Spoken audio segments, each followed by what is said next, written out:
2017 was a big year here at the Daily Signal, and that's because you helped us reach a new milestone. Daily Signal videos were watched over 125 million times in 2017. So thank you for helping us set that record and being a part of it. So as part of our year end, we wanted to share some of those videos with you, and here's some of our most popular and our favorite Facebook Lives. Hi everyone, I am Genevieve Wood. Welcome to Daily Signal's Facebook Live. I don't think I need to introduce this woman next to me, Kellyanne Conway. Hi, Kellyanne. Good to see you, Genevieve. So you just spoke to a group here at the Heritage Foundation, NEW, the Network for Enlightened Women. Why is it important to reach out and talk to these young conservative women? I'm so proud of these young conservative women for taking these messages right to the campus and engaging in public policy the way they do. I know it's very difficult sometimes to be a conservative woman nearly anywhere, but certainly on our campuses. It's very important for them to show that diversity comes in all forms. There's diversity of thought, ideological and political diversity, and that they, whether they're fiscal conservatives, social conservatives, national security types, they should go and recognize the best way to bring in new ambassadors to this movement, if you will, is for people to see them and say, you know, I like you and you're like me. That peer-to-peer interaction is incredibly important. You talked about just the importance of really speaking up, because there is such pressure now to shut down not just young people, but anybody who has a voice that says, I'm a conservative, they want to be shut down. And it's too bad, as we saw in the election results, we see in the special elections, there's a great market for conservative ideas, obviously.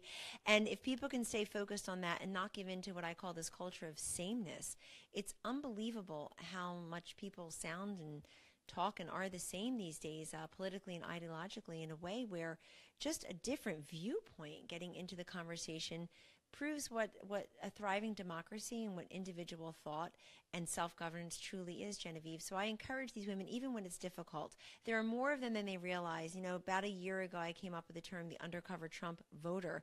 The undercover Trump supporter is still out there. It's not that they're ashamed to say so. What they are is they just don't want to argue with people on college campuses or within their own families. But if we can get them to feel more free to go out and speak and just to explain why they feel as they do, particularly on conservative issues, that's a plus for everyone.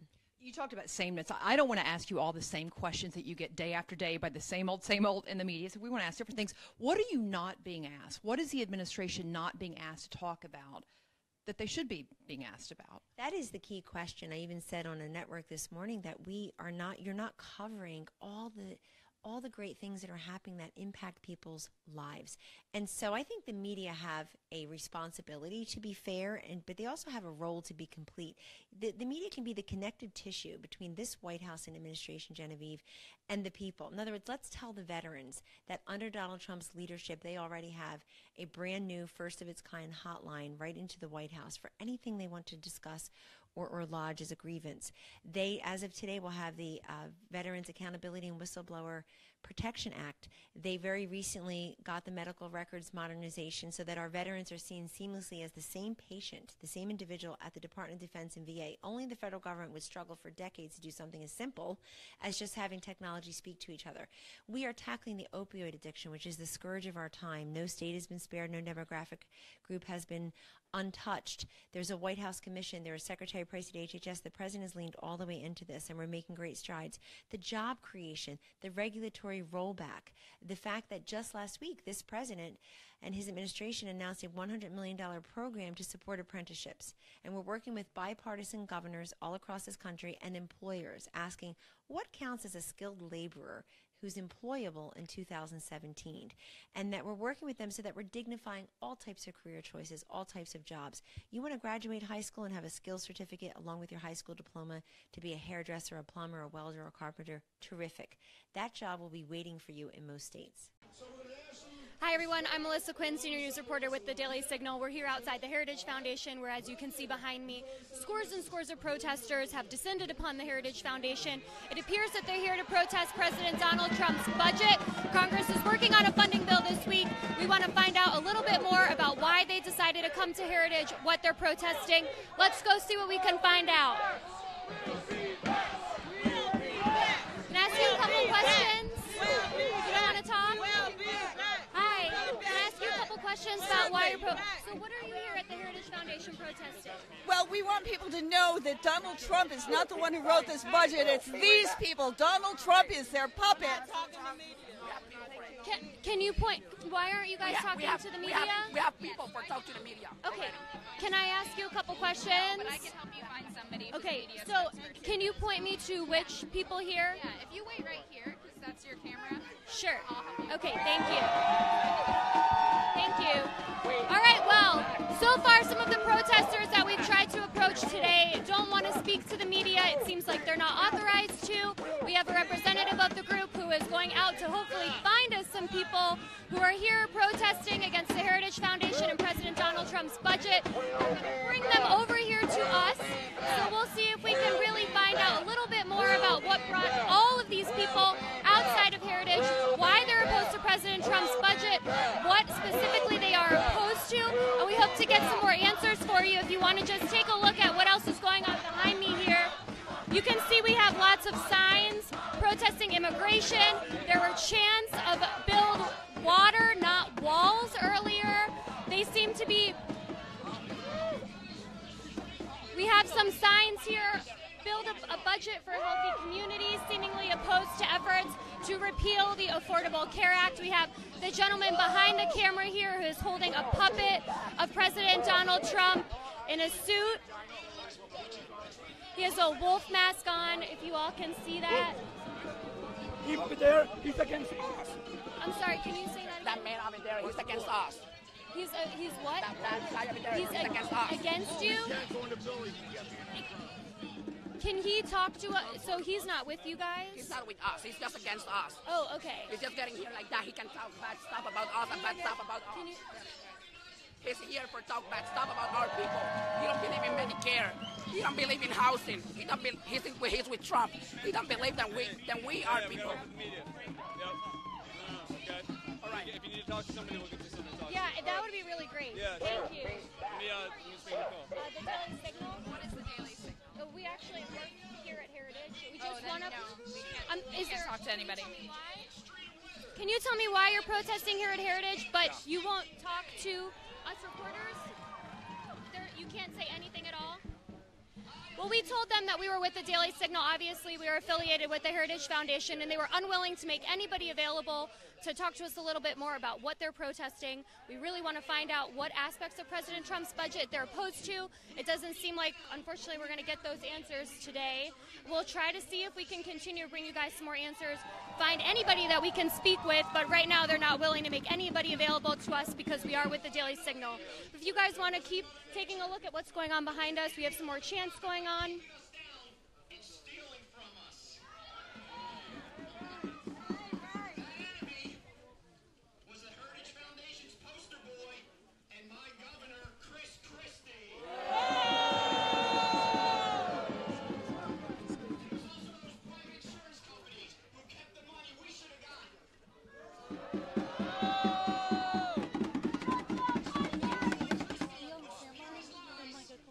Just go back on and see what's going on.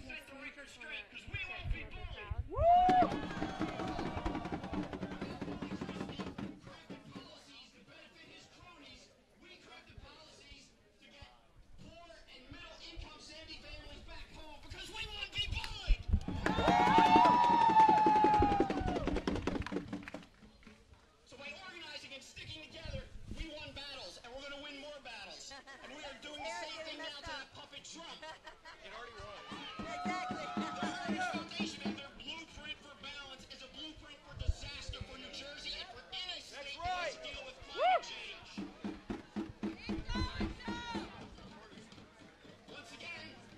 Once again, there they go, putting profit before people.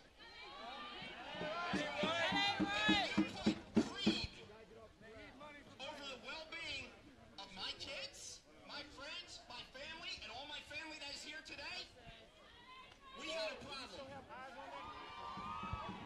Check that. We don't have a problem. They have a problem. And we're going to be the problem.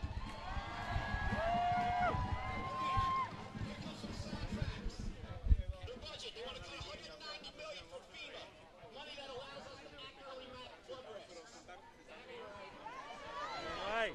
Cut $480 million from a federal program that protects native and migratory species and also provides a buffer for us against rising seawater. They want to cut the Army Corps of Engineers. We rely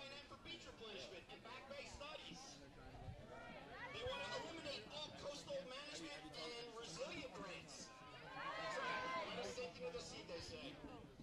All right, now hold your friends because this one is going to knock you to the ground.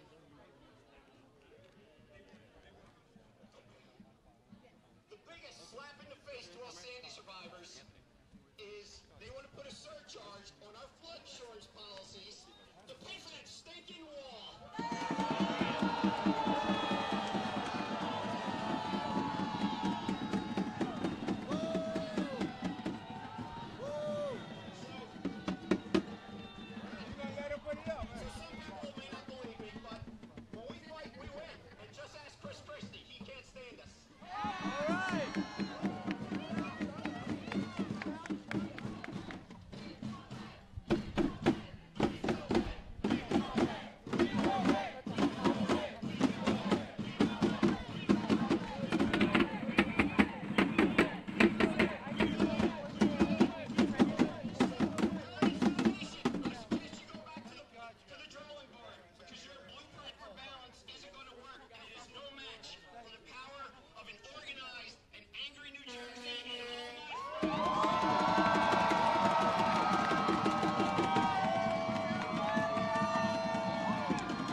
There's tons of protesters out here who seem to be protesting President Donald Trump's budget, which he released just last month. We have been trying to get people to speak with us about just why they are opposed to the Heritage Foundation, why they are opposed to President Trump's budget. So far, no one from the organization wants to speak with us because we are with the Daily Signal. We are still trying to bring you all more information about what exactly these protesters are opposed to. We've heard a lot about flood insurance from Hurricane Sandy victims, heard a lot about immigration, building a wall, calls for clean water. They seem to be opposed to the Heritage Foundation's Blueprint for Balance, which was the budget document that was put out just a few months ago. We see lots of signs around us calling for a budget for immigrants, a budget for health communities. We will continue to try to bring you people to give us a little bit more answers about what's going on. But as you can see, there's a woman behind me speaking now. Still lots and lots of people out here. Okay, thank you. We'll try to find you some people in orange hats to come speak with us. We're going to make our way towards the front here and see if we can get some answers.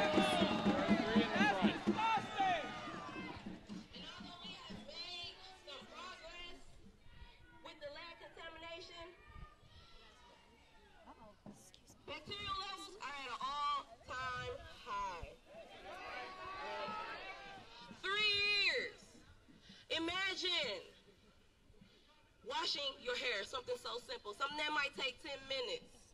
Taking a half an hour because it takes 24 bottles of water just to rinse the shampoo out of your hair. That ain't right. Imagine taking a bath, something that we all take for granted because we just hop in the tub and turn on the water, but it takes an hour of prep time because it takes 15 gallons to fill the tub halfway, and you have to heat each and every one of those gallons of water, so there's no such thing as a hot bath. I want to keep with the right people. Imagine feeling powerless and hopeless because for 3 years, you heard nothing but broken promises. This fellow here. That ain't right. Now, this time last year, Trump came to Flint, and he stood amongst me and my co-worker Eric and a small delegation of Flint citizens, and he promised that he was going to fix it. I'm going to fix it is the exact words that he said. But when we look at his budget, we know that's not true. We're going to continue trying to find somebody to speak with to learn more about these protesters, what they're doing here, why they're opposed to President Donald Trump's budget. We're going to sign off for more. Hopefully when we go live again, we can bring you some more information and some more interviews. But thank you all for tuning in. I am Genevieve Wood, and I am here with someone who is no stranger to many of you, Senator John McCain from the wonderful state of Arizona. Senator McCain, you were here at the Heritage Foundation today because you were speaking about our partnership with Tunisia. Why is that so key, and why is that country so key? Because they're succeeding. They've had struggles. They've had slaughters at one of their beach resorts. They have had corruption problems and all that. But they are making progress and moving forward. And the United States assistance has played a key role in making that progress possible. But they're going to have setbacks. They're going to have other problems. But they are an example of what young people particularly can do through struggle, through idealism, and frankly, Probably what you're hearing here is the head of Tunisia was actually here at the foundation speaking as well, and so you've got a lot of security down there. Well, I can assure you it isn't there for me. We want you to be secure too. But no, you just got back from Afghanistan. What did you see there? I see enormous problems. I see that 8 years of don't lose is causing us to lose. Strategy, we've got good people there, strong leadership, seasoned people, but they have no strategy. And that's what we are demanding. And I'm sorry to tell you that it's still hung up in the White House. And I have told the Secretary of Defense, and I've told the National Security Advisor, if they don't give us a strategy, we're going to give them one. That's what the Armed Services Committee has got to be all about. But I believe that our men and women who are serving, if given the right charter, the right equipment, and the right numbers, they can win, and the Afghan people deserve that. This president, though, seems committed to seeing this through, does he not? I'd like to say yes, and I believe that in many ways he's committed. He has great respect for Mattis and McMaster, who are very good and strong people. But occasionally I see him do things which I don't agree with, to say the least. For example, giving a speech and not mentioning Article 5 of the NATO Charter, which is crazy not to say that. Yes, they should spend more money on defense, but it was the United States that was attacked. Over 1,000 young people from our NATO allies have died in Afghanistan. You have to acknowledge that. So, yes, I'm pleased at his commitment, and yes, I'm concerned about some of the things he says and does. Here's my rule. Disregard the tweets. Look at what he does, and what he has done, I think, is pretty impressive, including reacting to the chemical weapons that killed those children. Final question for you. Big victory in Mosul yesterday. How do you characterize what's happened there and what's the road ahead? I think it's very important. I think it was bought with a lot of blood and treasure, and I think it's very critical, and the next thing has to happen in Raqqa. But I'm disappointed still. We do not have a post-Mosul strategy. Look at what happened in Libya after we killed Gaddafi. We just walked away, and now look at Libya today. So we are demanding that there be a strategy. We all know what the problem is. It's in the White House. So I have the greatest respect and regard for McMaster, for Mattis, for Kelly. I mean, they're the best we've ever seen. But they've got to be listened to by the president. They are listened to by the president. But we need a strategy. Senator McCain, thank you very much. Appreciate you talking to us and all the thousands out there that are watching you. Be there with the Daily Signal, and it's nice to be back with all of my old friends and enemies here at Heritage. Spoken like a true Washingtonian. Thank you, Senator. And what you see behind me are folks from all over the country who've come to D.C. They do this every Memorial Day, and they come to honor America's veterans. So they basically start on the Virginia side. So you look towards there, you see them coming across Memorial Bridge. They've been at this for about 30 minutes. You've had a parade of bikes coming across this bridge, all with American flags on them, many with POW flags on them. Many of them holding pictures of folks, their sons and daughters. It just says in memory of. Many of these people themselves are veterans who have served, many of them in Vietnam. And they basically, like I said, they've done this for a number, I don't know the exact number, of many years, and it's thousands. They've been in D.C. all weekend, but they always have one day over the course of Memorial Day weekend where they do this parade across. So they start on the Virginia side, come across Memorial Bridge, and they come across, and you can see the Lincoln Monument at the end of the bridge here. So that's what they come in. They hang a left, then a slight right, and they go all the way up Constitution Avenue. And you have people lined along the bridge here, but once you get into D.C., you have people like 5 and 10 people deep, and a lot of people on their bikes on the other side of this bridge that file in behind them. So it's a lot of folks. And I was saying earlier to people watching, I don't think it gets any more pro-America than this. These folks, that's what they're here for.